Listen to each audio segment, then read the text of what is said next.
আসসালামু আলাইকুম রহমতুল্লাহি ওয়া বারাকাতুহু আলহামদুলিল্লাহ ওয়া সালাতু ওয়াসসালামু আলা মান লা নাবিয়্যা বা'দাহু আউযুবিল্লাহি মিনাশ শাইতানির রাজিম বিসমিল্লাহির রহমানির রহিম বাল্লিগু আন্নী ওয়ালাউ আয়া আমার পক্ষ থেকে একটি হাদিস জানা থাকলে আজকের বক্তব্যের বিষয় হলো সফরে রাসূলুল্লাহ সাল্লাল্লাহু আলাইহি ওয়াসাল্লামের সালাত সম্পর্কে। আয়েশা রাদিয়াল্লাহু হতে বর্ণিত, তিনি বলেন, প্রথম অবস্থায় দুই দুই রাকাত করে সালাত ফরজ করা হয়েছিল। অতঃপর নবী সাল্লাম যখন হিজরত করলেন, ওই সময় সালাত ৪ রাকাত করে দেওয়া হয় এবং সফর কালে আগের অবস্থায় অর্থাৎ ২ রাকাত বহাল রাখা হয়। ২ রাকাত বহাল রাখা হয় সফর অবস্থায়।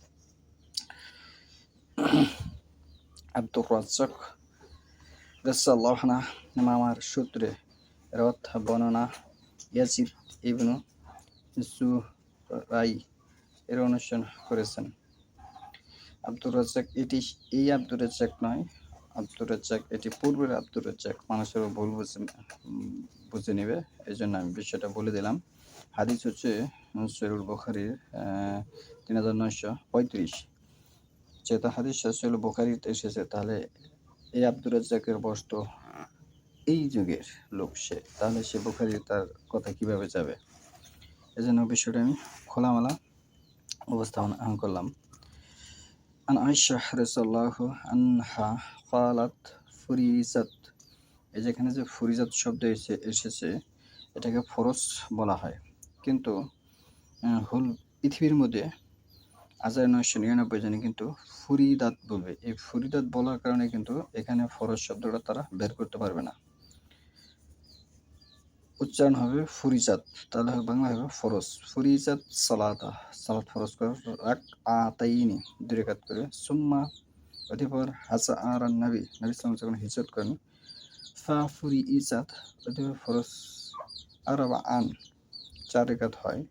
অতঃপর ফরজ সালাত ৪ রাকাত হয়। আত-তুরিকাত সালাতুস সাফারি, এবং তুরিকাত হচ্ছে ২ রাকাত, সালাতুস সাফারি সফরের ২ রাকাত বহাল থাকে।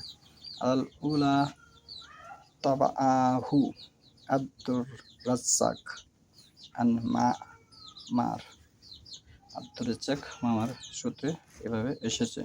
হাদিস হচ্ছে সহিহুল বুখারী ৩৯৩৫। এদেশে অসংখ্য উলামা কেরাম আছে, অসংখ্য ইমাম আছে, যারা এক জেলায় থেকে আরেক জেলায় যেয়ে, এক মহল্লা থেকে আরেক মহল্লায় যেয়ে ইমামতি করতেছে। ১ মাস ২ মাস পরে আবার বাড়িতে আসে, ৮ দিন থাকে, আবার যায়।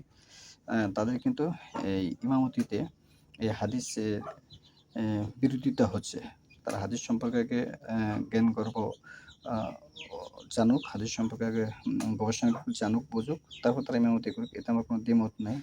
কিন্তু এমন কোনো কাজ করা যাবে না যেটা আমরা দলকে প্রাধান্য দিতে চেয়ে আমরা হাদিসের খেয়ানত করি, তাহলে আমরা হাদিসকে অস্বীকার করবো। হাদিসকে অস্বীকার মানে কি? নবী সাল্লাল্লাহু আলাইহি ওয়াসাল্লামকে অস্বীকার করা। কিছু কিছু বিষয় আছে নবী সাল্লাল্লাহু আলাইহি ওয়াসাল্লাম স্পেশাল, সেটা আমাদের না মানলেও চলবে। আর কিছু কিছু বিষয় আছে স্পেশাল নয়, সেটা সকলের জন্য, সেটা আমাদের মানতে হবে বাধ্যতামূলক। আমরা বর্তমান প্রেক্ষাপটে কিন্তু যে ধর্ম পালন করতেছি, এটি মুসলিম উম্মার জন্য ৯৯৯ জনই আমরা কিন্তু আসলে কোনো না কোনো দলের সাথে জড়িয়ে গেছি। আমরা কিন্তু বর্তমানে আল্লাহ রাসূলের দল মানতেছি না। অনেক ক্ষেত্রে নিজের দলকে প্রাধান্য দিতেছি। যেমন আমি রফেদানি দলকে প্রাধান্য দিতে যে অনেক হাদিস আমার অস্বীকার করতে হচ্ছে, যে না ওইটি জাল হাদিস, জয়ীফ হাদিস। অনেকে আবার হানাফি মাযহাবের লোক, তারা আবার বলতেছে যে না ওটি আমাদের মাযহাবে নাই, ওটি শাফিঈ মাযহাবের বিষয়। তার মানে কিগুলো এখানে সে দলকে প্রাধান্য দিল। ইমাম আবু হানিফা রাহমাতুল্লাহ বলছেন ইসা সোয়াল হাদিস ও ফা মাযহাব, সেটা সহিহ হাদিস, ওটাই আমার মাযহাব। তার মানে তার কোনো ব্যক্তিগত মাযহাব নেই। আর সূরা আরাফের মধ্যে বক্তব্য এসেছে যে তোমরা একমাত্র আল্লাহর কিতাব এবং রাসূল সাল্লাল্লাহু আলাইহি ওয়াসাল্লাম অনুসরণ করো। এটি হচ্ছে বড় কথা। ওহীর অনুসরণ করো। সূরা আরাফ ১৭৫ নম্বরে বক্তব্য এসেছে, ওহীর অনুসরণ যে করে না সে হচ্ছে শয়তানের অনুসারী। মানুষের অনুসরণ করা যাবে না, আগে করতে হবে ওহীর অনুসরণ, পরে আপনি মানুষের কথা অনুযায়ী চলতে পারবেন।